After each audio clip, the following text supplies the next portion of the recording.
In this bumper edition of Gareth Jones on Speed, we ask who the heck are the sponsors in F1? And go for a long drive in a lovely Lexus.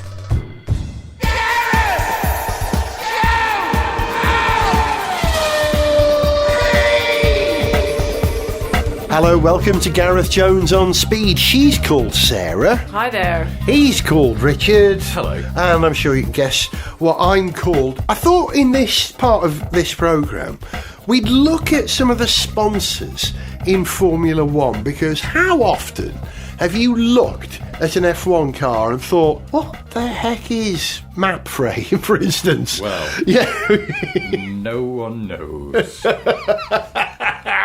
We've had this conversation about Mapfre, haven't we? Yes. What are they? They're South American insurers, aren't they? Is that what we worked out? Car insurance. What? Are they? I think so, yeah. Mapfre. I'm so confused now that I genuinely can't remember if they're a real company. I mean, I know they're a real company. I can't remember what they really do. But I think if that's the case, if we look at an F1 car and we see the name of a sponsor on the side of the car and we don't know who they are, and then we look into it, job done.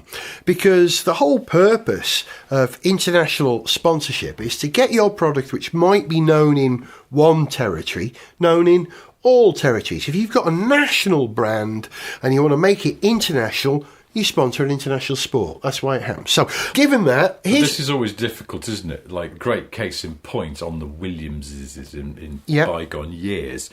They'd be going around the world with Rexona written on the side. Rexona! And then for the British Grand Prix, they would hastily repaint that as Shaw, because it's the same thing with a different name in this country. You know, it's the classic Opal Fruits versus Starburst situation, which they've sort of got to have one brand. Why don't they use Shaw around the world? Perhaps because if you're, I don't know, Italian, it would be pronounced Surrey or something like that? Yeah. I'm not sure. Oh, hey now, stop it. I think you mean not Rexona. Oh, so let's have a look at some of the sponsors. We'll go alphabetically through the F1 grid at the moment. Alfa Romeo Racing, whose official name of the team is Alfa Romeo Racing. Right, yes. Because Alfa Romeo are simply sponsors of that team. It's run by Sauber Engineering. That's the way it works. But they're sponsored by Alfa Romeo. It's a multi-year deal, signed in 2018. Don't know how long it's going to run for, because change of management at Fiat Expiry Chrysler. date unknown. Yeah. Well, these things can change, can't they? Their major partners are Adler. That's, Larry Adler, the well-known harmonica player? The suitcase people, or is that Adler? Adler. I'm not entirely certain. I'm just going to spend this segment looking things up. Go on. I don't even know what that is. Hang on. Carrera, who make sunglasses. So that's kind of aspirational and cool. Claro, who are a communications company, who were on Sauber previously. Richard Miller, M-I-L-L-E, is that how you pronounce it? Miller? Mile? Mill. I always say Is that an Miele, alcohol? Is that alcohol? I might have this completely No, wrong. they're watches, but they sponsor like super high-end watches, sort of like, 100 grand. Aren't they on every my mind's team? on- They are, and if you notice, like Martin Brundle has a Richard Mille watch and Does stuff. he? They're very Does he distinctive really? and I think completely vulgar watches. Sorry, Martin. And a lot of them. I think anyone who's not got another affiliation with the watch company in F1 seems to just pick up a Richard Mille, unless they're a bit low rent. Then I think sometimes they get TW Steel or something. But because they're much cheaper watches. We've got Rolex that partners with the entire F1, but there's only 3 Rolex ambassadors. Would you believe? We've got Jackie Stewart, who's won. Happy birthday, actually, Jackie, 2 weeks ago. Yeah, happy birthday. Made it to 80. Well done. Made it to 80. So he's an ambassador for Rolex. Mark Webber is an ambassador. And Is he? Yes, and so is Nico Rosberg. Yeah. And that's it? That's it, because the thing about Rolex is they're a major partner with the Formula One, but because of these current rights deals, they can't get in and get lots of access. And because a lot of the teams, as we are seeing, are affiliated with other watch brands internally. Right. So I think teams like, is it Tag Watches that have got Rolex are affiliated with? They all walk around with these massive watches, weighing their wrists down. Yes, the Mercedes team have IWC.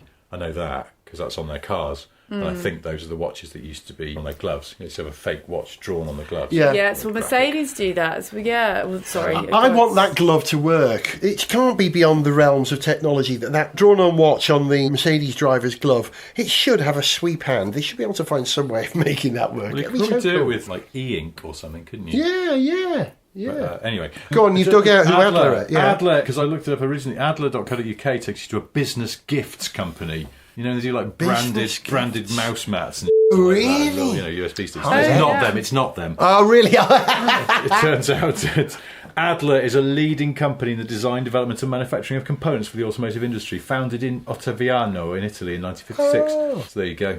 Good one. Okay, other sponsors include Singer Beer. We like a bit of Singer. We know who they are. Yeah, that reminds me of Bali/Thailand. Yeah. Anywhere in Southeast Asian, Singer, or even that local Thai restaurant we've got around here. Yeah. EGV. Don't know who they are or what that is.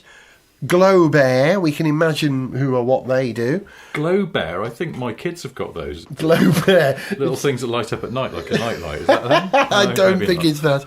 HP, who knew that delicious. they sauce with bacon on bacon, Iveco or Iveco, depending on how you say it. Industrial Vehicular Consortium or Corporation, I think that's what it stood for, wasn't it? It was originally formed between Fiat, Magirus Deutz, and a couple of lesser Italian commercial vehicle manufacturers.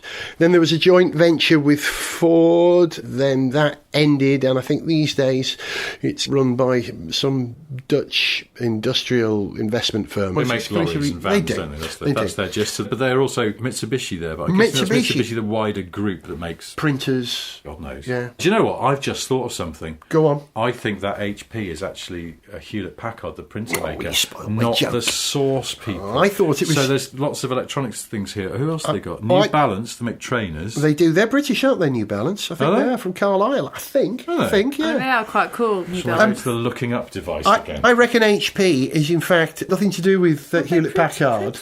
No, I reckon it's hire purchase. They've bought this team on the hire purchase. They're paying bits month by month by month. That's what I reckon. Pirelli, of course. Save the Children. Nice to see a charity associated with a team. Yeah. New Balance, founded in 1906 in the Cumbrian town of Boston, Massachusetts. What? So close, Gareth, but not quite. Really? Yeah. Really? I believed that they were a Cumbrian company, a British company, since I did a huge launch for them in 1986 on Get Fresh. Really? Anyway, it was in Cumbria, perhaps. Really? The company's made, what a bizarre way of expressing it, the company's made total profits of approximately $69 billion since 1992. That was quite a long time. But anyway, so they sponsor that. Trainers, Pirelli tyres, Save the Children. Yeah. Interesting. Many teams have got a charity as a partner. They're not necessarily sponsors, they're partners. Yeah. Finn, do you mind? We're trying to record. No, you don't mind. Okay. Thank you. Sparco, race suits. Yeah. Every team has got a supplier for race suits. Mayer. I don't know who. Walter Mayer. No idea. It sounds like a bloke who was an actor in a 70s comedy in sitcom in the States. Walter Mayer. Okay, we're going to be here all night. Yeah, we are. It's good. Oh my God, Walter Mayer is a machine industry company to be purchased by Italian air conditioning and heat pump manufacturer Clima Veneta. Thrilling. Clima Veneta, yes.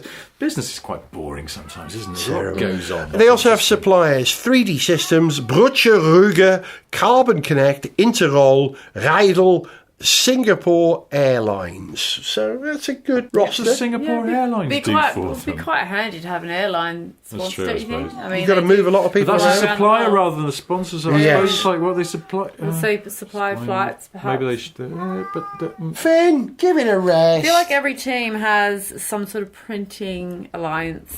It's so weird, isn't it? We're all supposed to be sort of in a paperless world, and these high-tech teams are all printing out stuff. Why are they doing that? Good question. You don't see that much paper in the pit lane, do you?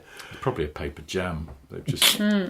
Okay, so staying in Italy, although Alfa Romeo, the team are Swiss, aren't they? Ferrari, or as they're correctly known, did you know that this is the official name of the Ferrari team? Scuderia Ferrari Mission Winnow. That's their name. That's incredible. They keep having to take that off the cars, don't they? Because it's too close Mission Winnow. Yeah, which is Philip Morris, Marlboro. It's their brand. It's amazing that they're allowed to do that. It truly is. I've said this before. Philip Morris own all, I believe, of the real estate, I think they call it, on the Ferrari car, and then they sublet that to other partners, such as Shell, Ray-Ban, Kaspersky, the antivirus people, UPS, who are logistics, Lenovo, that's their computer suppliers.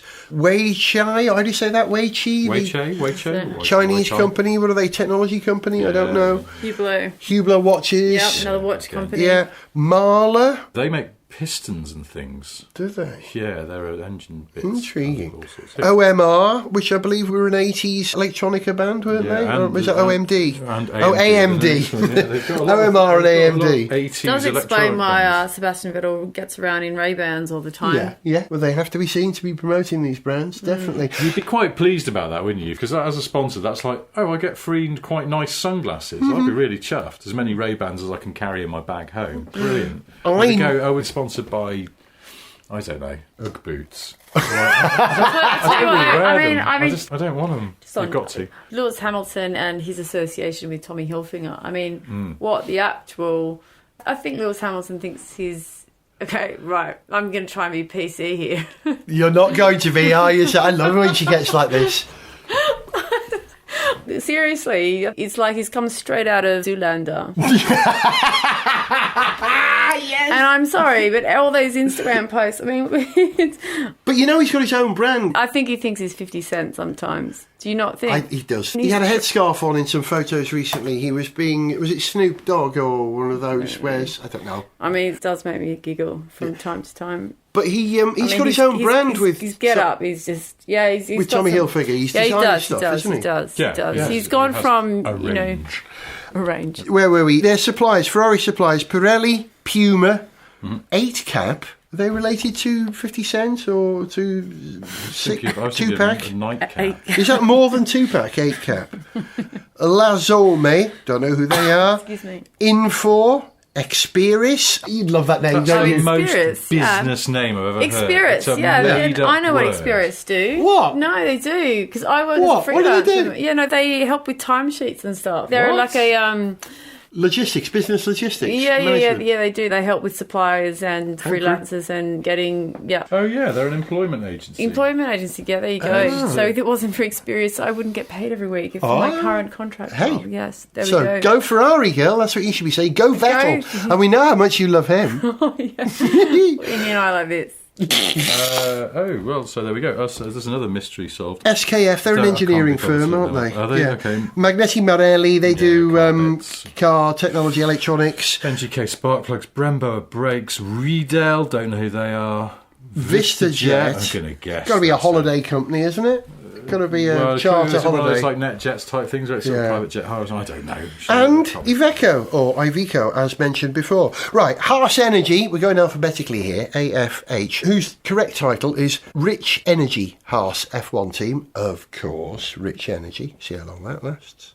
Did I say anything out loud there?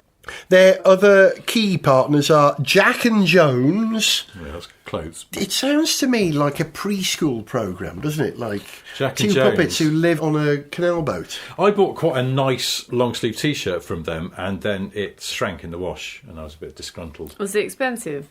No, not mega expensive. Probably why it shrunk. Yeah, probably. It wasn't cheap. I mean, anyway, let's not get bogged down in that. Peak, who knows what that is? The Peak District. Maybe. Oh, that's good. A region of Derbyshire's sponsoring a Formula One team. Who'd have thought that? Blue Deaf. Blue Deaf, wasn't that a thing that Janet Street Porter created for BBC Two a long time ago? Branded London. That's a sort of perversion, isn't it? Where people go to be branded in London? I think Sob goes there, doesn't it? Well, the man's not here to defend himself. And surprise, surprise, Richard Mill again. And their suppliers are Alpine Stars and Pirelli. Now, if you were going to have a supplier for your race suits, I think Alpine Stars are one of the coolest. They're cooler than a lot of the others. Are they? Oh, yeah. I associate Alpine Stars with motorcycle. They do a lot of motorcycle. They do, yeah. They're quite Power Rangery. McLaren. What is McLaren's official name? Just McLaren, isn't it? McLaren. And there's a reason for that. They don't want the sponsor to cloud the brand because they've got road cars to sell. McLaren have chosen not to find a main sponsor, it says here, according to Chief Executive Zach Brown, as it would dilute the visibility of the McLaren brand. In other words, I thought I'd read that somewhere. I realised I'd read it on that piece of paper that you're holding earlier on. Yeah, but on the one hand, you go, well, they've got road cars to sell. They need to sort of, and the technology division and stuff. I quite like that they keep themselves authentic. Their sponsors include Dell, computers, printers. Petrobras, who I believe are leaving McLaren soon, the Brazilian petroleum organisation, because of some corruption thing in Brazil. Logitech, who make computer peripherals, my webcam, for instance. British American Tobacco. Isn't that fascinating? British American Tobacco. They've got a message, haven't they, on the car? Can't remember what it is, and they have to take it off for some races. Yeah, I think it said smoke more cigarettes. That's it, yeah. Viva, don't know who they are, and I don't mean the Vauxhall car of the 1960s and 70s. Estrella. Estrella, is it Estrella? Estrella Galicia. Now, Is that the beer? It must beer, be, isn't it? It must be. Hitlon. I think that's supposed to say Hilton. I think it probably The is. hotel But people. They got a dyslexic person to write this out, I think. Unless it says Hitler, I don't know. Let's hope it's not It's a bit Hitler. weird. He hasn't sponsored a Formula One team since the Mercedes scene of the 1930s, has he? Yeah. FedEx Pro, or FX Pro as it's called here now. CNBC, fake news. Oh, yeah. No, that's, well... Fox, anyway, yeah. Fox is fake news, isn't it? It's all fake news. No, it's all true. SAP They do sort logistics. of business stuff. Yeah, don't yeah. They advertise a lot in airports. I never They understand do. that. They've got a logo, a very good Yeah, logo. but why do people advertise in airports with such businessy things? Like, 'Cause what percentage business of people travel. going through? Yeah, no, but certain normal people, albeit not as much, but I don't know. I find that if you're really good at business, why would you just go, oh, that reminds me, we do need some logistics doing. Yeah, I'll get that company I saw in the airport. What are they called again? Yeah. Other sponsors for McLaren include Kaust, don't know who they are. Husky chocolate. Imagine a chocolate Oh, dear. flavoured like an Arctic dog. They're a bit anusy, those dogs, as well. Well, That's that's really off-putting. I don't want husky Should we chocolate. try It sounds that like a next euphemism time? for dog poo. That is the USP of the Husky. If you've ever been on a Husky sled, which I have done several times, I have as you will well. know that Huskies don't need to stop to poo. No, but you have to make sure your sled's got the poo guard in place, because otherwise Yeah. you might get a bit... A gobful, yeah. Where were we? Richard Mealy again gets around, doesn't he? He does, With yes, his horrible sponsoring watches. McLaren and Ferrari and Sauber, Alfa. Their suppliers at McLaren include Sparco, standard proper race suits, Volvo, trucks probably for the moving of the McLaren stuff around, Sikkens, you can only imagine what that is, spelled Sikkens, NK, who make the wheels for them, Mazak, don't know who they are, Calsonic Kansei, Japanese sports equipment, I'm guessing, that's what it sounds like, Techno Gym, another sports equipment company, Hoot Kit, which has got to be another name for a build-it-yourself bagpipes. I've got my Hoot Kit here, I'm going to make it into a bagpipe. What, Richard? Well, I'll tell you one thing, Calsonic can say have a branch in Llanelli, whatever it is they do. I'm not Really? joking. I have one in Washington in the northeast, another one in Sunderland. What the hell do they do? Japanese automotive company, which has now 58 manufacturing centres spread throughout the US and the European Union, South Korea. They make bits, I guess. Bits of Amazing. cars. Kenwood. Now, which Kenwood is that? Is that Kenwood Audio or is it Kenwood Kitchen Mixers? What do you think? Or Kenwood, the house in large North house London. on Hampstead Heath in London, yeah. That have classical music? I guess it's going to be the things? hi-fi people, but who knows? Almost 'Cause certainly. they famously made the stereo for the McLaren F1 road car in all those years ago, and Yep. they've had a long-standing relationship with McLaren. All their F1 cars now have Lightweight. That sounds quite AM, spot FM on. radio. Stratasys, which sounds like another Business management bollocks, company, yeah. and Pirelli. Okay, Mercedes, going to storm through these now. Mercedes, whose full title is Mercedes AMG. Now, everyone says Petronas F1 team, but it's not Petronas, it's Petronas. It's the national petrol firm of Malaysia, Petronas. Their main sponsor is Petronas, who bring in £39.5 million a year. That's a lot of money from one sponsor, isn't it? But you are. It's a hefty figure. The Mercedes F1 team makes a profit. Did you know that? It's one of the few operations that actually makes a profit surprise me. for their owners. Okay, their other key partners, UBS, logistics. It's the bank. UPS are the... Oh, yes, sorry, yeah, UBS sorry. are the- Thank you, Richard. the, Good catch. Yeah. Qualcomm, technology, computer Yeah. software, hardware, actually, and advanced Chips. military stuff. Yeah. Qualcomm have put a very localised 5G network in the Mercedes pit wherever they go for faster data transfer. When the car comes in, it immediately starts sending data to the computer pit. Because 5G... Yeah, someone told me 5G. We appreciate 5G's coming and it's going to be super fast, but we don't appreciate how fast necessarily. And I think the guy who told me about this said you could do a full-length high-def movie in a couple of seconds. Cool. And 5G is principally there to support the Internet of Things, apparently. Yeah. Bandwidth. It's all about bandwidth. Epson, more printing. More printing. You love a bit of office printing, don't you? Bose. Yeah. For their sound. Oh, yeah. You see it on all Drivers their... have always got the headphones. I'm And also, a fan of Bose. Whenever they're in the pits, the guys wearing headphones got Bose on the side. Brilliant use of. A lovely sponsor as well. You go, oh, what? We all get free headphones? Great. Wouldn't mind to, walk away with a pair of Bose. Yeah, we'd all like that. Tommy Hilfiger, IWC Schnaffhausen. Schaffhausen is the watch people. Oh, really? I thought it was a breed of dog. It's that as well. Yeah.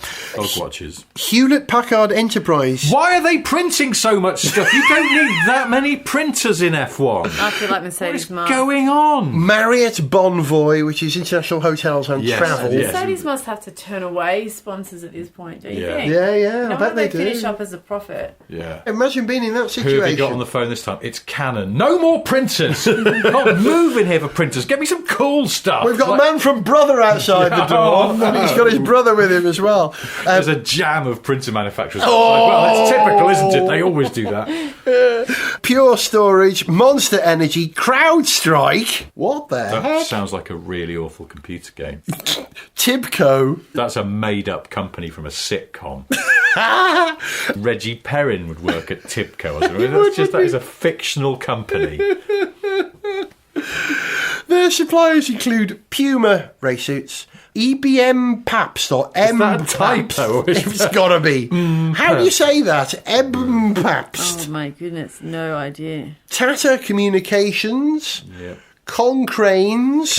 Kona Cranes, I think that, isn't it? Kona Crane. No, Kona Cranes. No, it's just because it's all been run together. But I think that's Kona. Awful lot of typos in this from a business website I printed this up from. OMP.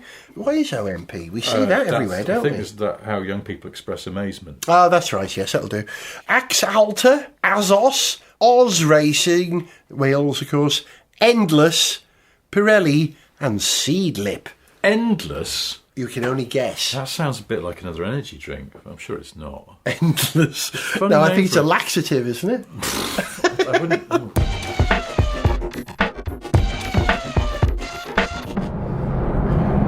I'm on the road again. Sounds like a title to a song, doesn't it? Maybe I'll write that one. But first, I've got to drive this car that I'm in to North Wales. And what a lovely car I'm in. It's a Lexus.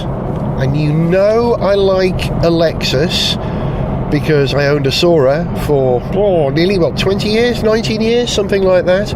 And the car that I'm driving now, you could argue, is the direct progeny of that car. My Sora, of course, was a Toyota Sora, but sold in the US as a Lexus. The Lexus SC300, that was the 6-cylinder, straight 6, or the SC400, that was the 4-litre V8. And the car that I'm in is a Lexus LC500H. Yep, it's a hybrid coupe. You could argue that this car is an Ultra Prius, because a lot of the technology in this car has been well proven by the Prius, which is an incredibly popular vehicle. They've sold hundreds of thousands of Priuses, and imagine all the data that you get back from running such a huge fleet of hybrid vehicles, and how you can filter that technology into the rest of your cars, and vice versa, because remember, Lexus have been doing hybrids for 15 years, maybe more, maybe even 20 years, not quite, 18 years I guess. And I remember the Lexus LS 600H, I think it was called, I had. That was a hybrid with lots of tech on board. So Lexus have been doing high tech for a long time, and this is a very high tech car, and I think Lexus letting us know that through the image of the car, the sort of what do they call it, palette of materials inside, lots of kind of darker stainless steel and leather as thick as an attaché case, an 80s attaché case, with nice thick white stitching. It is a very beautiful thing, the interior of this car. I'll describe that another time, but it's very techy, and a lot of the controls, I think, arguably unnecessarily complex. I've been in simpler to understand vehicles recently. It's a bit confusing. There's a trackpad for the info data screen, which is huge, by the way, the info data screen. Enormous horizontal thing sitting under a nice shelf in the dash, right in the centre, and you can configure it to show all sorts of different things. At the moment it's showing navigation, one half the screen, and the other half the title of the piece of music that I've just been listening to, that it's streaming from my phone effortlessly. That was really good. And it didn't offer Android Auto, which I'm very happy about, because Android Auto always messes everything up, in my opinion. Yeah, it's got an option for apps on the screen, which I haven't explored yet, but it was just a link to a store to buy apps. Whether you can actually add Android Auto or Apple CarPlay, is that what it's called? I'm sure you can. It's an amazing stereo. A Mark Levinson, of course.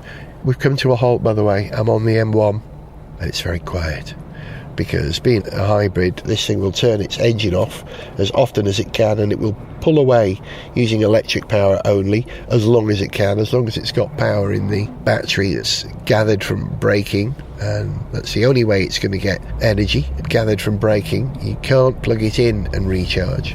We're rolling again. Interesting that as we were sat still for, 15-20 seconds, the adaptive cruise turned off. So I'm just resetting it now.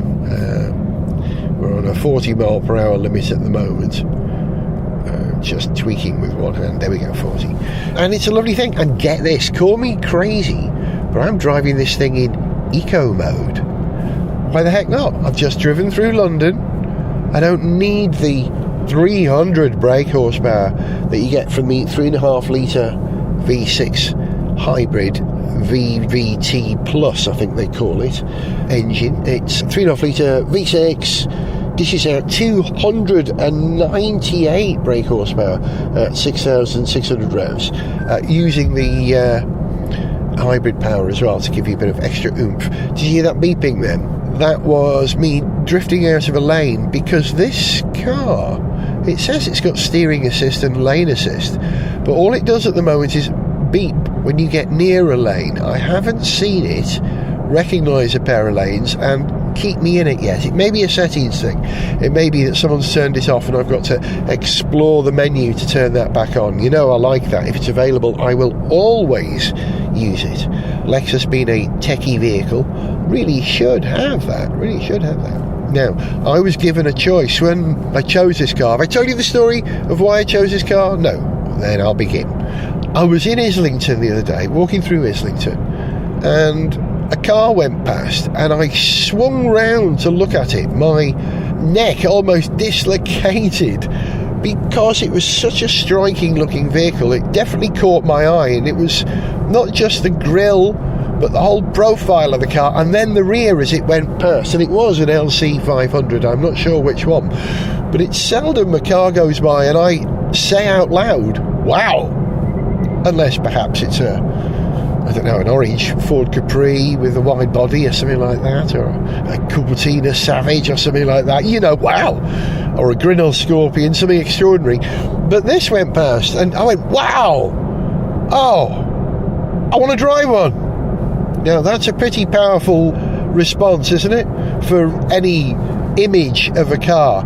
It looked so dramatic on the road, I absolutely wanted one. And this car was interesting. I've seen pictures of it. It photographs reasonably well, but when you see it in the flesh, it's outstanding. It's a bit like a supermodel. You know, supermodels always look good. Then you meet them in the flesh and you go, wow, an extraordinary looking person. Not that we all meet supermodels all the time, but when it happens, and it has happened, I've met one or two, you wouldn't know their names. Actually, you might, but I won't name drop here. And this car, yeah, it's got supermodel looks, and by that I mean it's got really extreme looks. That massive egg box spindle grille, that looks as if someone took a Bentley grill and put it through Photoshop to bend it and warp it. I mean, it's really dramatic and very distinctive and really good looking. You know, a lot of cars are kind of identikit these days with their trapezoidal grille. Let's make our car look distinctive. How are we going to do it? Fit a trapezoidal grille. Everybody has those. So this is the opposite of that. This is some polygonal grille, you know, pinched at the sides. Amazing looking thing. And then the profile of this car is all sharp angles, and it's in this sort of sonic titanium, I think they call the colour officially. It's a kind of a dark silver graphite, very tech looking, and it absolutely caught my eye. And we say it quite a lot on this programme, don't we? The way cars look sells cars, and this car is a real looker. I don't know how many they've sold. Lexus don't sell anywhere near as many cars as Mercedes or BMW, and there's no real reason for that. Sorry, I'm talking about in the UK. Maybe in other markets like the US it's different, but in the UK I don't think they sell those sort of numbers. I might be right in saying that their biggest selling car is their CT200, is that what it's called? The little Lexus that's basically a posh Prius. Shh, I didn't say that. In fact, I took one to Le Mans a few years ago, rather enjoyed it. It was alright, even though it wasn't a performance car.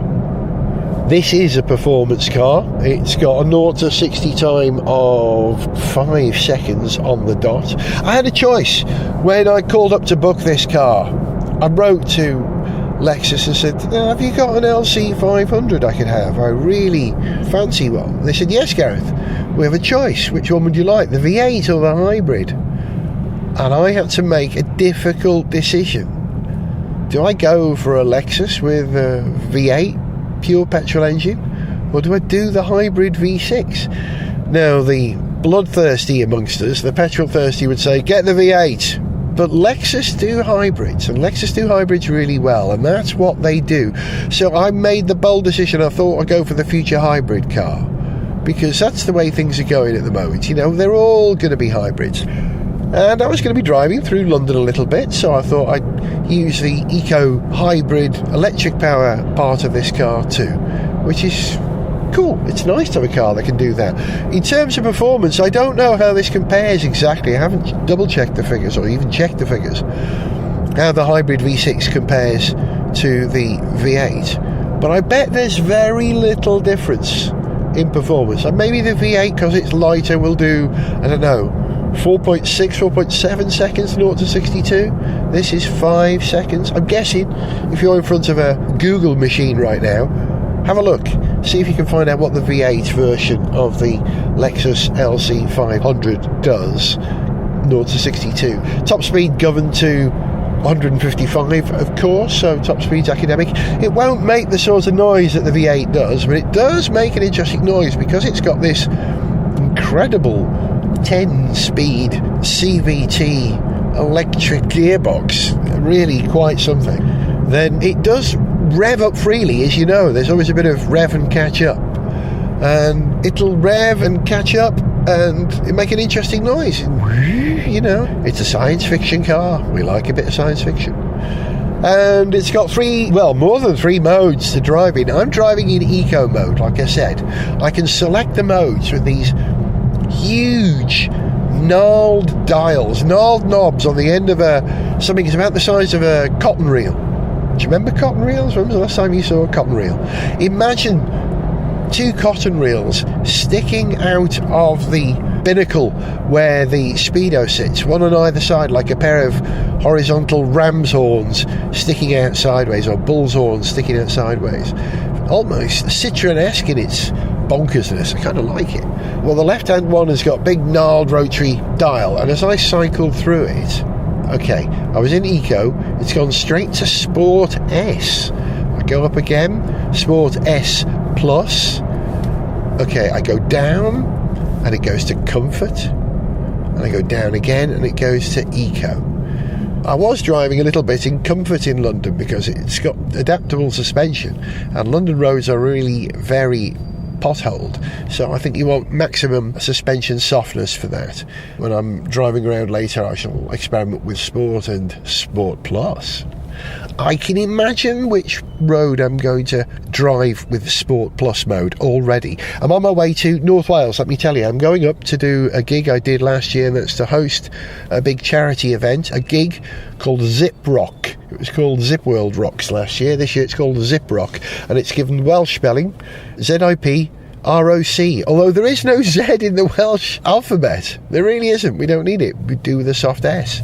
But because the venue that it's at is called Zip World, spelled ZIP, then the event is called Zip Rock.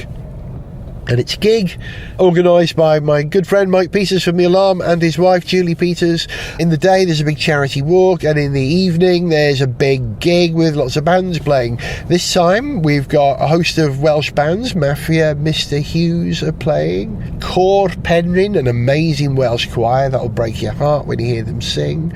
We've got two very well-known Welsh vocalists playing, a woman called Elin Fflir and a man called Bryn Vaughan, who sing nice pop tunes, beautiful voices, amazing.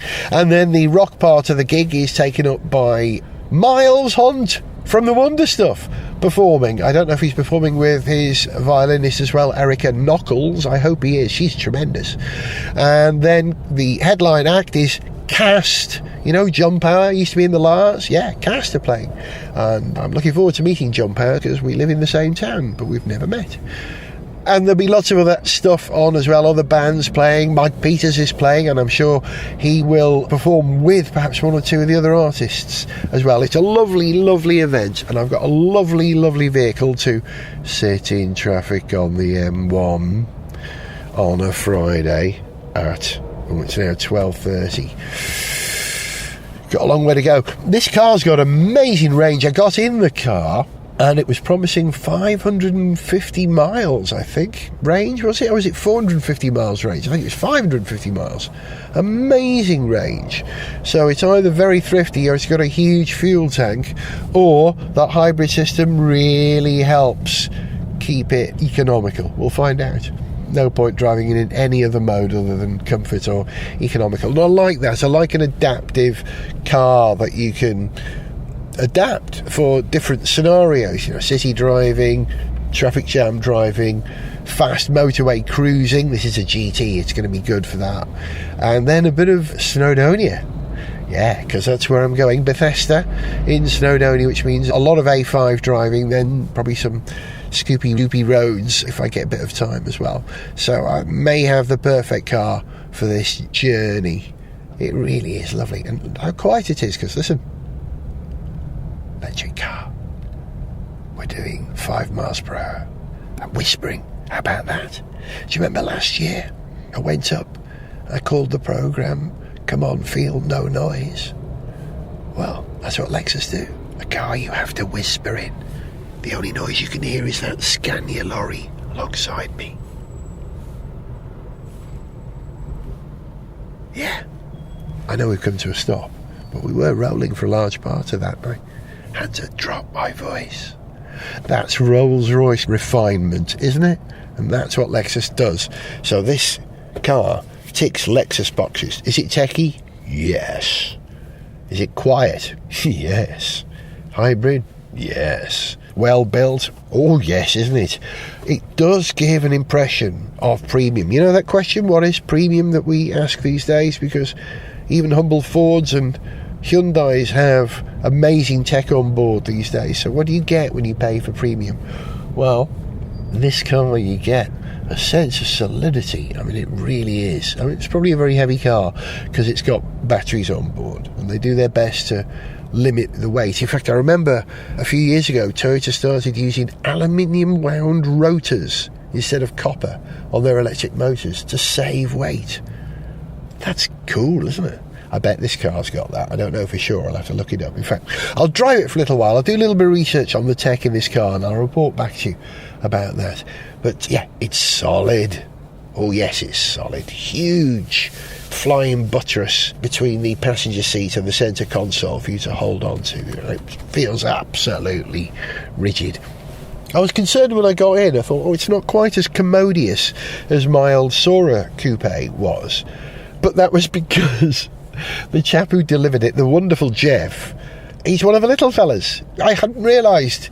I got in the car and he had the seat set really high, so for the first time I took the car out, every time I leaned to look out the driver's door mirror, I banged my head on the door frame. I thought, that's no good, it's a bit small. And then I realised, oh yeah, I need to put the seat a bit lower down. It really is a coupe. I've got used to driving some upright cars recently. And with a coupe, you sit with your bum on the floor. So I put the seat down and, yeah, now I've got loads of room in here. It's lovely. It's a generous, big old GT coupe. What are we competing with here? Well, it's a 90 grand car. Well, 86 grand or thereabouts, with the options that this car's got, like the head-up display and the Mark Levinson sound system. It's got some good stuff. So what's it competing with? 911s, top end, Caymans, perhaps. It's more of a GT Cruiser than a sports car like the Cayman, but it's definitely, expensive Jag, possibly even Aston Martin territory. Can you get an Aston Martin for 90 grand? I don't know. A good one? Sure you can. But yeah, really lovely. I'm enjoying it. Well, I was enjoying it until we came to a complete halt in traffic, sitting still. Can't wait to get moving again. We'll rejoin Gareth in a bit as he explores the Lexus LC 500H. But right now, we return to Gareth, Richard and Sarah's discussion about sponsors in F1. Gareth Jones on speed! Racing Point F1 team, who are called Sport Pacer Racing Point F1 team. Now, Sport Pacer bring 35 million over 3 years. 35 million US dollars, I should say. I looked into what they are. They're a Kenyan betting company. Really? Mm-hmm. Because it was all very nebulous on the website. Read up about them. They're interesting. Kenyan betting. That sounds like a sure... No, it's stable. totally good. Yeah, fine. No worries there. Don't worry about it. Just don't put it out of your mind. Their other key partners include BWT, that water company. Yeah, that's where the pink comes from, isn't it? That's their colour. You can have a BWT water treatment thing fitted to your tap at home, which would make your water luxurious, apparently. And pink. Bombardier, who are the light plane manufacturer or commercial airline manufacturer, Canadian, I believe. Don't they have a facility in Northern Ireland as well? Don't they build there? Shorts, isn't it? But I think Bombardier bought Shorts out. We're looking it up to find out. While Richard's doing that, here's their sponsor. Are they the same as the train maker that makes all Yeah, I think it's the same group, yeah. Bombardier. Yeah. Bombardier?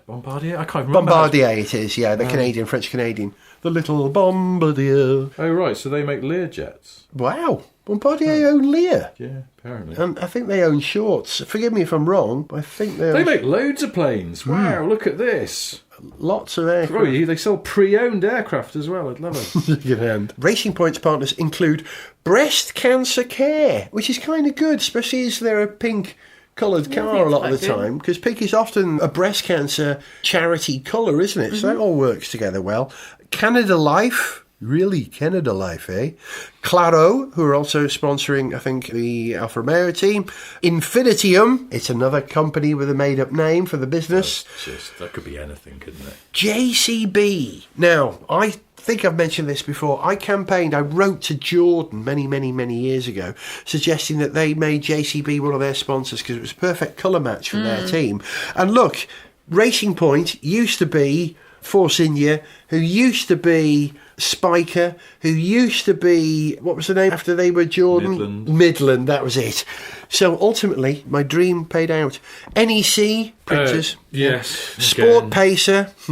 Telkel, who must be... Made up name of a thing that sounds realistic for a TV show. Acronis, which I believe is a disease. Could be anything. Disease of the scrotum, I think, isn't it? It's that restaurant next to the post office, isn't it? Mr. Jones, I see you've got a bout of Acronis again. Take this lard and rub it in. Orange Bus. We can only imagine what that is. Pirelli, of course. Ravenol. Sounds like Vaseline or something. Yeah, it's got to be an anti-inflammatory cream, isn't it? Who knows? Or Ravenol. Perhaps it's a crow repellent of some sort. The world doesn't seem to be big enough to have all of these businesses in it who can spaff their money on F1 teams. I'm going to look up Ravenol. Ravenol and Univa. That's another generic business name. They're great, aren't they? No, they make oil. Ravenol. Go raving. Rub this oil in. The problem with all this is Super lubricant. They spend all this money promoting themselves on these things, and it's amazing how you don't know about these things. And I'll give you another example. I discovered, how are we saying it now? Petronas. Petronas have different brands of oil that they make. And I was looking at their website about this, and there was one of the names, and I recognised it. And I looked at it and I went, hang on a minute. They make oil that is endorsed by Fiat. And we had a Fiat 500 for like 5 years. And every time I checked the oil, there was a little sticker that had this brand on it. And I had no idea it was made by Petronas. Yeah. Really? That's intriguing. So it really doesn't cut through. Well, they've come a long way, Petronas, when they used to sponsor Sauber in their early years, haven't they? Their suppliers at Racing Point include 3D Systems, Condico, I love his made-up name, G-Technic, Hackett. They make jackets, don't they? Yeah, clothes and stuff. iTech, made up. RNT, Could be anything. SAS, Could kill people. Airlines. Oh, that one. Yeah. Schubert, helmets, STL, which was an abbreviation of something to do with the space program. That's my full initials. Yeah, STL. What's the T stand for? Well, it's my grandmother's middle name, Therese. Therese. I was going to say Terence. Yeah. Well, almost.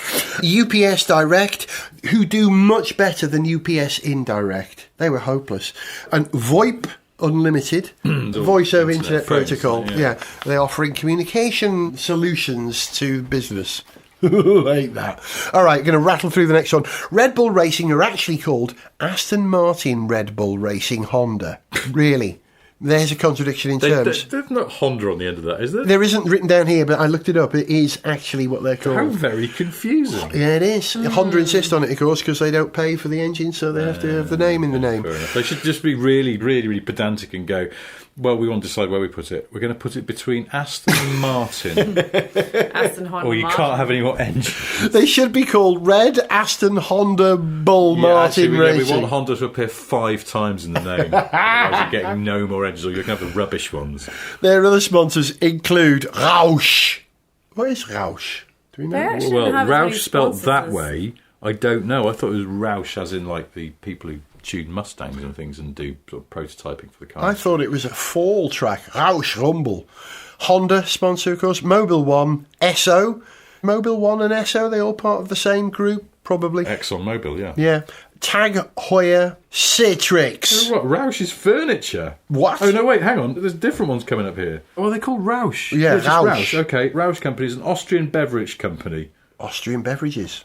They would be, being an Austrian firm, of course. Yeah, okay, that's from Milton Keynes. Oh, okay. Well, that's all cool. Citrix, which is either a business firm or an artificial orange flavour.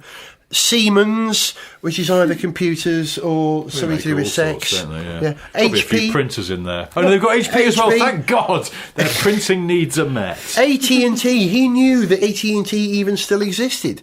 They're massive, aren't they? Yeah, well, they are in the US. I thought they were called something else now, though. IBM, probably supply a printer or a bit of computer. A couple of printers out of them, yeah. And W66.com. What could that be? What would W66 be? W60. What does your imagination tell you W66 could be? Well, are you looking this one up, Sarah? Okay, yes, I'll have it. W66.com. Who are they? It sounds like it could just be the road from Munich to Frankfurt or something. This is defaulted to a... Is that a virus warning? Virgin Media, yeah, it's a virus warning. Virus warning, okay. Media virus safe settings have been blocked this site. Maybe it's a porn site. Oh, look. But this says Force India. Well, who are we talking about now? We're talking about Red Bull. Yeah, that page is gone. W66 expands F1 interest with Aston Martin, Red Bull, Honda, Aston, Honda. Asian online gaming provider W66.com. Gaming, that's why you couldn't get seal the partnership with Aston Honda Martin. So there we go, they're gaming. Right, you got a gaming block on your phone. Yeah, why did you get blocked for that? It could be that they also do like really strong pornography or something. Let's hope so. Their other suppliers include Puma, Dieter Eyewear. I went to school with her. And Pirelli. It's all Pirelli. Everyone's sponsored by Pirelli. The Renault F1 team, who are called the Renault F1 team. Castrol are their main sponsor. They're not that visible on the car, if you think about it. Don't even see the Castrol colours on the car. It's all black and white, isn't it? The sponsor logo. Other key partners include Infinity. Really? What's the point of that? RCI printers? I had a touch of that when I did too much of the same thing over and over again. Mapfre, Richard? Mapfre. Thank you. Don't know what they do, can't remember. And South American Car Insurance, I believe. BP Ultimate, who are much better than BP Penultimate. That wasn't as good. Really wasn't. Euro Data Car, Bell and Ross. Sounds like Watches. printing. That's watches. They Are you make sure? those- Yeah, they make. I thought they were posh Are they paints watches? for Victorian They houses. are. Yeah, they make Ross. those big square. You'd know them if you see them because you see them Really? around. They're quite distinctive watches. I look at them It's sometimes and worth having go, "Ooh, one, they're do you quite think? nice," and then sometimes I think they're incredibly naff. My old exec producer at Top Gear bought one, but he bought the Stealth edition. It was a black watch with a black face, black numbers, and black hands. You could not tell the time on it. Really? Really? Yeah, Black, we used black, to what's we the used to point delight of and go, "Hey Andy, what's the time?" And you go, Yeah. Tmal, Tmall, who I believe was a member of Kajagoogoo, wasn't he? "I don't know." It's all sort of, This is an interesting one. One of the sponsors of the Renault team is listed as Genie, spelt Genii. Now, Genie owned the team that is now Renault once upon a time, and I just get the feeling that when you see these people still involved, that was part of the settlement. They couldn't actually afford to pay them, but they said, we'll keep your name on the car for 5 years. I could be guessing. 3D systems, much better than 2D systems. Not as good as 4D systems. They're great. Boeing. Now, that's a good sponsor. Boeing, that's a useful sponsor. I'm sure they bring a lot of a useful... bit of one-upmanship as well. So, well, you've got Bombardier or you've got Lear. Well, we've Yeah. got the people who make the jumbo jet, all right? Enough of your private jet nonsense. Mind you, some of their 737 stuff has been poor recently, hasn't it? Breton sponsor Renault. Now, Cider. let's hope so. Elysium, that wasn't a movie, a bad science fiction movie? Something called Plus GF Plus. No idea. Sounds like a sun cream. It does sound like a sun cream. What? Or a girlfriend who you want to keep on Tinder or something. Is GF that right? Plus. She's the GF Plus. Yeah, GF Plus, I'm taking her. Yeah, Siemens again, and their suppliers: Alpine Stars, nice race suits. Pirelli, of course, Lecoq Sportif, well, it is Renault, Oz Racing Wheels, and Renault Pro Plus. Try saying that with my lisp. What is that? Tablets that keep you awake when you try and drive a Renault. There you go. Toro Rosso, Red Bull Toro Rosso Honda, to give them their full name. Their main sponsor, Red Bull, of course. Other key partners, Honda, My World. Don't know what that is. Got to be a travel company, isn't it? Pirelli, Siemens, again, Randstad. They're a I feel like recruitment I should company, aren't know they? this. Randstad. Are Are they they? sound like Sure, they're are a recruitment? I think it was a BBC Saturday afternoon sports programme. Hello, I'm Frank Boff. Welcome to Randstad. Randstad George. Yeah, global recruitment leader. Hey, Yeah. pow pow. You and your business knowledge. Red Bull Mobile. Really? What? Red Bull Mobile? Maybe that's where they're getting their income from, not the old energy drink. Yeah. I didn't even realise Red Bull was a mobile. Maybe in Austria it's a mobile, or Italy it's a mobile. Phone network for people who knew? talk incredibly quickly and at great length. Yeah. And their suppliers include Riedel, don't know, Ediface, Casio, which of course, big watches, who Casio were sponsors of Red Bull They and were, now yeah. are doing Toro Rosso. Yeah. Which leaves the last team for sponsors. Their main sponsor is Rocket. The team is Williams, so they're called Rocket Williams Racing. And the Rocket deal, signed in 2019, don't know how long it's going to last. We don't I think know. they're quite a good signing for a sponsor. They're spending quite a bit of money here, there, and everywhere. Rocket. It's not going to look as good as Martini did on the car, which was beautiful. But, you know, it's an interesting name. Imagine a team called Rocket Williams Racing. Sounds good, doesn't it? Rocket Williams Racing. If you, they might have fixed this by now, but when they announced that, if you Googled Rocket, spelt the way it is with an IT at the end, in the UK, the first thing that came up was a clothes shop in Camden Town in London. Wow. Not the telecoms giants that we've been led to believe are sponsoring Williams. So I'm sure they've got their SEO sorted out by now. Shall I have a look, actually? since Go we're on. here? Go You on while keep we're talking, doing I'll it. do Yeah. this. In the meantime, their other key partners are Rexona, Sure. to be certain. Orlen? What's Orlen? We don't know. What it's not got any better. Really, what happens when Well, you search because when you Rocket? just Google it on a phone, the first thing it comes up with is Rock It. It thinks you put a typo in, which is an IT security service. The Rocket Bar and Restaurant, which is a steakhouse in London somewhere, Imagine and Rocket Event Production, which is an AV hire company. So that's all good. But then the first thing that comes up is Rocket, spelt the same way. Portable baby rocker for pushchairs, strollers, buggies and prams. Well, didn't Claire Williams have a baby recently? I wouldn't be surprised if it was actually. And then you've got Rocket, which is IT support in London, South Wales and Manchester. And then vintage clothing from Rocket in Camden Town. It doesn't come up. It's not that Rocket. I don't think they want people in Britain to know about them. Their other sponsors include Acronis. Isn't that one of the teams We've heard them already. They're made up. I think they're one of the teams on The Apprentice, aren't they? Probably. Hello, I'm Dave from Team Acronis. That is a bit Apprentice. Omnitude. That's the other team. Omnitude is very Apprentice. Sofina. I think that might be a Polish company that's sounds like Kubitz has soap brought. or something. Sofina. But it could be anything, couldn't it? I mean, it could be laundry. Oh, Sarah, your cheeks are so soft. Yes, Gareth, that's because I use... Sofina. There you go. Maybe she's born with it. Maybe it's Sofina. Oh, hang on. Right, Yeah? Sofina. Go on. I'm sorry, just give me a second. Off. I hate this business bollocks. What is it? Sofina.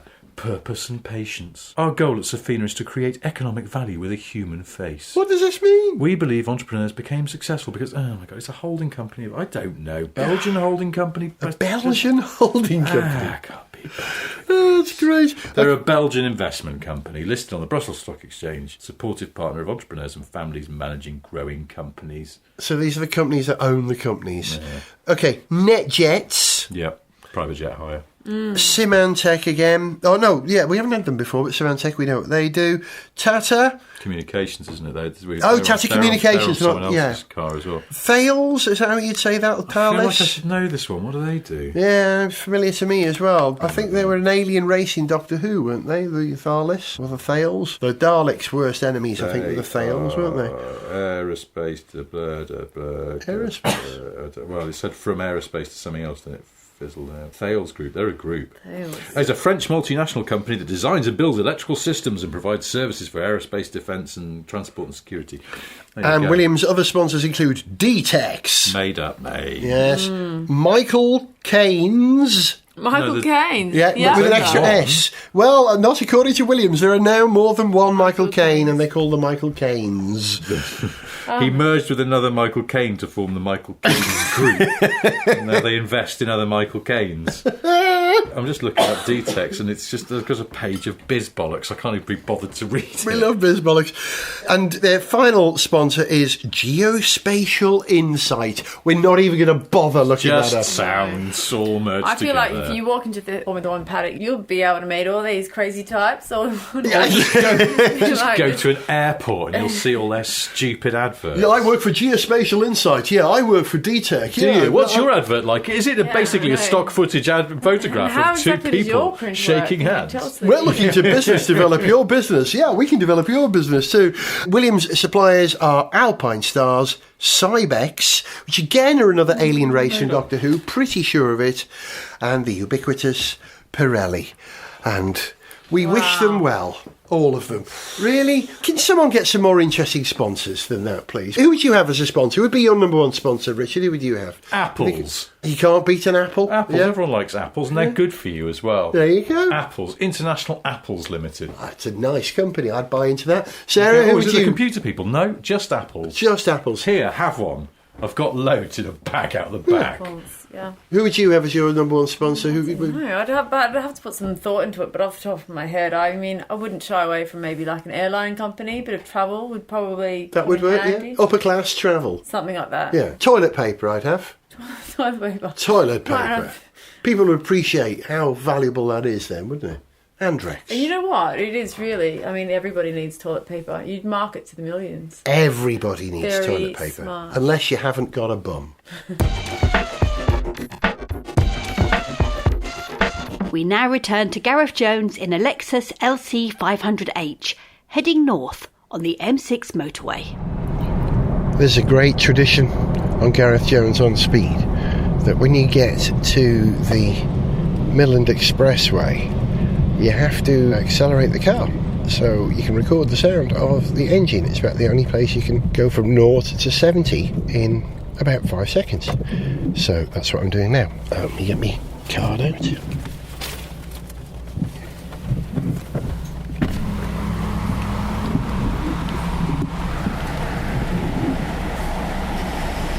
There's a transit in front of me, and it's moist underfoot. So let's see how this goes.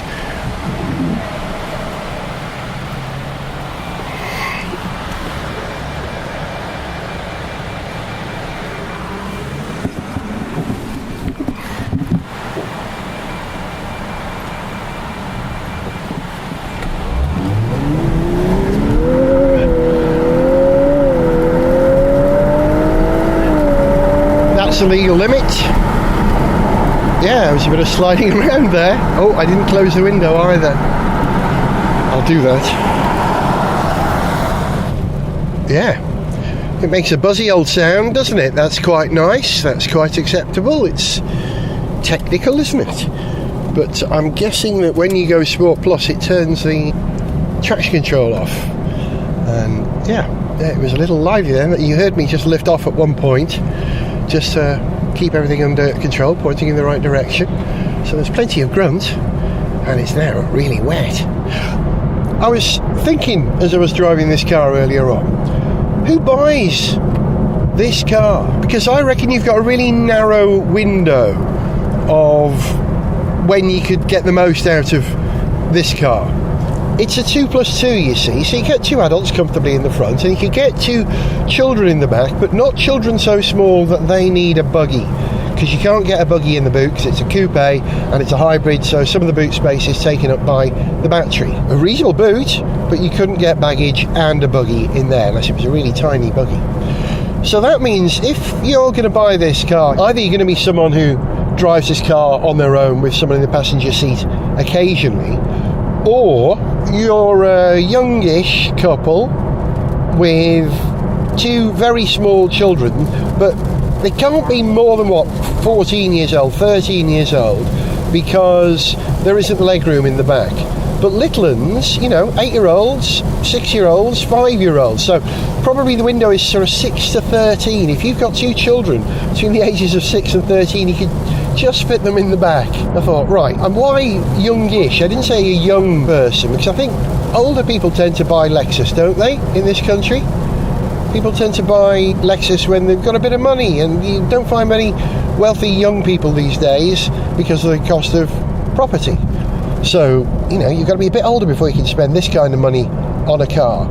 And as I pulled up on the services on the M6 Expressway, I pulled into a service station, and there, parked just 3 or 4 spaces away from where I just randomly pulled up, was another one of these 500 hybrid in cherry red. And I went to the loo and came back and watched as a chap got in it, slightly silver-haired, youngish dad, not a very young dad, but just a few flecks of silver coming through, with his little daughter, who I'd say was about 6 years old, and he helped her in the back, and in he got.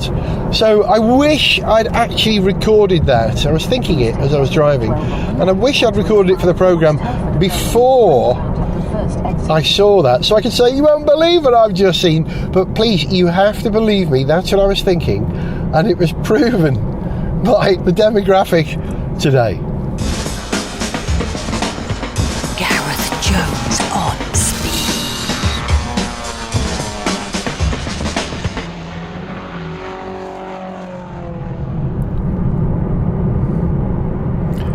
The sound of 21-inch wheels thrumming along the hot rolled asphalt of the A41.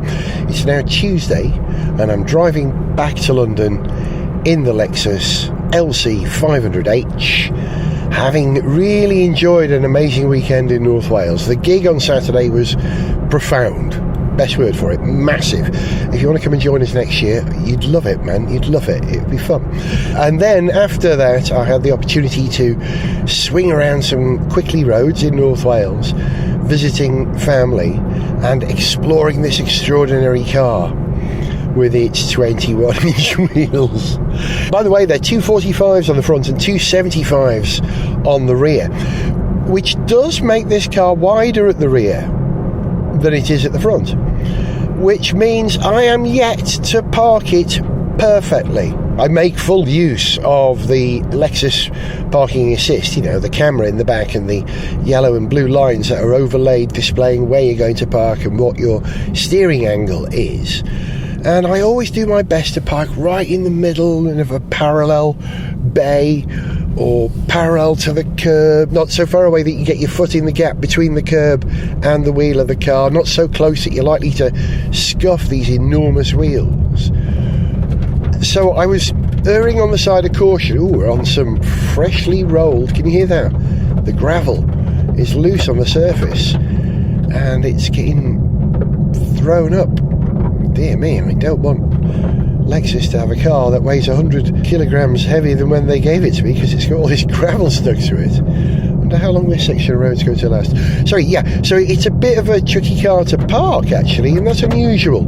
I'm used to driving wide cars. I've driven narrow cars, but something that's wider at the rear than at the front requires a slight mindset change. Park it from the rear. So I'm learning about that. I'm also learning about the various modes in which you can drive this car, and I've spent an awful lot of time in Sport Plus, S Plus as it says on the dashboard, and that's fierce. It's really, really, really fierce. You touch the throttle and off she blooming well goes, sprints away at a huge rate. And I found that Sport was better for road driving rather than Sport Plus. So if you've got some really quickly roads, you can put it in sport mode. That's perfect. And a lot of the time I spent driving this car, I drove in eco mode, which has resulted in 34 miles to the gallon from that last tank of fuel I had. It's got an incredible range, over 500 miles, this car. So it really is a proper GT. That's really what it is. It's a long range car. If you've got a big journey to do, you can do it because it's got the range, and you'll do it economically because of that, and you'll do it ultra quietly and swiftly. I may have accidentally misled you with some figures in the early part of the programme. When I was quoting the figures for the performance or the power of this car, I think I said it was 298 brake horsepower. It feels like an awful lot more. So I reckon that's the V6 internal combustion engine producing that amount of power, and I think the electric drive is in addition to that. It has to be. This thing is far too swift to be just 300 brake horsepower, and if it is quick at 300 brake horsepower, then I reckon it's because they've worked hard on the lightness on the car. There are lots of aluminium elements to this car, and the roof, well, that's carbon fibre, so they have put some attention into building a real proper performance, futuristic, techie car. I like that. Acceleration in this car is an interesting thing. I mentioned before the disconnection between the engine and the wheel speed, because it has this CVT that steps 5 places, and then each of those 5 places has 2 steps, so giving you an artificially generated 10 speed feel from the pedals when you've got a CVT. And I found if you want to drive the car fast, you have to use the pedals. Don't rely on the software to do all the changing. It won't be on it. It won't be thinking as far ahead as you are. That allows you to plan. It's an easy car to drive smoothly, this car, and I guess that is absolute number one mission statement for a Lexus, isn't it? Smooth. And I like this because it is a performance car. It's weird.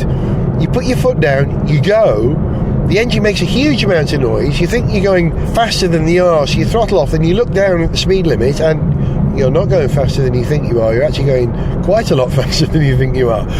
It's a curious thing to judge. You have to adapt to this car. And that's my final thought on this car for this programme. Cars are adapting. There was a time that if you wanted a pure sports car, you bought a V8 or a V12 and you just hit the floor and the engine responded immediately, and that was the speed that you were doing. With the advent of the absolute necessity of having to recover energy for efficiency's sake and to reduce emissions, and because we know so much more about technology, that we have a maturing technology in hybrid drive that Sports cars now are expected, as indeed are Ferrari, to offer hybrid systems. Mercedes too, Aston Martin, Porsche. These are all companies who've explored hybrid technology. None have a greater experience than Toyota Lexus. But do Toyota Lexus do it best of all? Jury's out on that one, because I haven't driven any other performance hybrid cars other than a Lexus. So how do Lexus do it? They do it really well. They don't do it perfectly.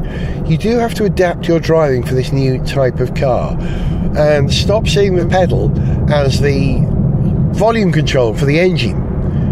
Think of that as this is the speed I want to be going button. And everything else, all the other technology, works in synergy, and I mean that, Toyota Lexus, because that's what they call the Prius hybrid drive, synergy drive, don't they? Because the internal combustion engine and the electric motor are working together in synergy to deliver the power to the ground. So you have to see that pedal as a command, a suggestion. I'd like to be going this quick, please. You guys work it out what you've got to do to get me to that speed. And so you have to disconnect yourself from the sound of the engine, and you just have to take more notice of the procedure of the car. And this car really does proceed well. I've had a couple of quibbles about when the power comes down when you're not riding the pedals yourself, exiting roundabouts. It can be a bit, whoa, the power suddenly came on then, I wasn't expecting it. So you have to ride that with the pedals, with the paddles. Did I say pedals? With the paddles. You have to ride that with the paddles. And that's really important. But that makes it a driver's car. As an automated car, it's not as good as it is for a driver's car. The software, the gear changes are splendid when you don't ask a great deal of it. But if you do ask a bit much of it, it gets a little bit lumpy. It's not utterly refined and seamless as it should be. It's amazing, and it's probably about as good as you can get. State of the art, it really is. But we're still learning about all that stuff and how to use it. My disappointment with this car, there is only one, is that the lane control isn't as good as it is on some of the other cars I've driven with it recently, who are a lot lower spec. It's very adaptable. You can change the settings for sensitivity and whether it maintains the centre of the lane or how reactive it is. So I've turned it all up to full on, and it struggles to maintain a line in the centre of a lane. It tends to slalom left and right, seeking out the limits of the lane for a while. And I'd say 4 times out of 10, it fails to see one of those lines, and you have to correct it. It's a slow learner. And that's a bit of a disappointment, because there are better systems. And a car of this quality, and it really is a quality car. Oh yeah, how do you tell the quality in the car? Well, it's the little chrome buttons on the door to show that your door's locked. It's got a little green light with an L in it, Lexus, you know. It's really slick. Not a little dab of cheap polyvinyl chlorate or whatever that plastic is called that they make those things from. Little nub of plastic. Nothing like that, no. This is a nice bit of class. Yeah, it is a classy car. And I'll finish with an observation that got me into this car in the first place. As I told you, I was walking through Islington and I saw one of these cars slink by, and my head spun round. I nearly hurt my neck in the process trying to get a good look at it. And it's not just me. The number of people, when I've pulled up in the car, come over to me to talk about it. I pull up at lights, people cross on pedestrian crossings, and they give me big thumbs up and wave. Adults, women, children, young women, nice old lady at one point, who sort of give me that knowing nice old lady nod. Oh, it's lovely. Remarkable, the reaction this car gets. So well done, Lexus, for making something so very dramatic. It has all the presence of an Aston Martin and a lot more tech. Not all of it perfect, but you know what? That actually makes me like this car more than if it was perfect. An imperfect car requires involvement, and if you involve yourself in the car, you get more from it. So yeah, I'm getting a lot from this car. I really deeply respect it, despite its foibles. They're not faults, they are foibles. They are characteristics of this type of car. Only the lane keeping could be better. Everything else is about as good as you can make it. And it's a pleasure to drive. Did I tell you I got 34 miles to the gallon on that last tank? Did I finish that thought? Which I think is amazing for a car. Okay, it's limited to 155 miles per hour, but I'm sure it would be capable of 180 if they just let this thing go. And as we come to a stop at a set of traffic lights on the A41, and the engine cuts out, and when we roll away, it's the electric motor that starts us moving. None of that awkward cough that you get from stop-start systems as engines cough into energy and then get over that initial lump. This does it the right way. The electric motor slides you away, then you sort of bump start the ICE. So we'll have a bit of that to end this programme. Rather than ending on a lot of noise, let's end on something quiet for a change. I'm just waiting for the lights to change in front of me so that we can proceed quietly. I've got a Volkswagen Golf 2-litre TDI Blue Motion in front of me and a Sierra in front of that, I think. Yeah. Mondeo. Oops, I'm old school. Can't see where it is behind me. A silver hatchback. But here we go. Pulling away quietly for the last time. And the engine cut in after we got lovely. The sound of the future. By the way, while I've been driving this car, Toyota were winning the Le Mans 24 hours with a car which had a hybrid system and a V6 engine, which I'm sure in some ways shares commonality with this thing that I'm driving. So what they did was an impressive feat. Congratulations to them winning Le Mans twice. And I'm very pleased to hear about the hypercar rules, that they're already testing their hypercar, which is going to race in the 2021 season against the Aston Martin Valkyrie and maybe some others. So more development to come on wonderful futuristic hybrid performance powertrains, and I've enjoyed this generation. I'm looking forward to exploring the next generation. I was Gareth Jones. This was Gareth Jones on Speed. Earlier on you heard Sarah Lynch and Richard Porter. I'll see you again soon. To send us an email, see pictures, get song lyrics, join our Facebook fan site, follow us on Twitter, or to find out about sponsorship opportunities, go to garethjones.tv. Gareth Jones on Speed is made in London by Whiz Bang. Gareth Jones on Speed! Speed! Speed!